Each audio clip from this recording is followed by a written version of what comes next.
Всем привет! Да, ветерок сегодня.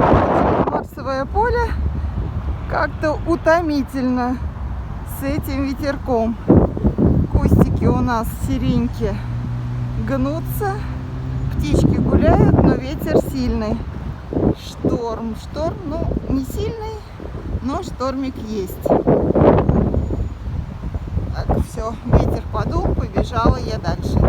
Всем хорошего дня!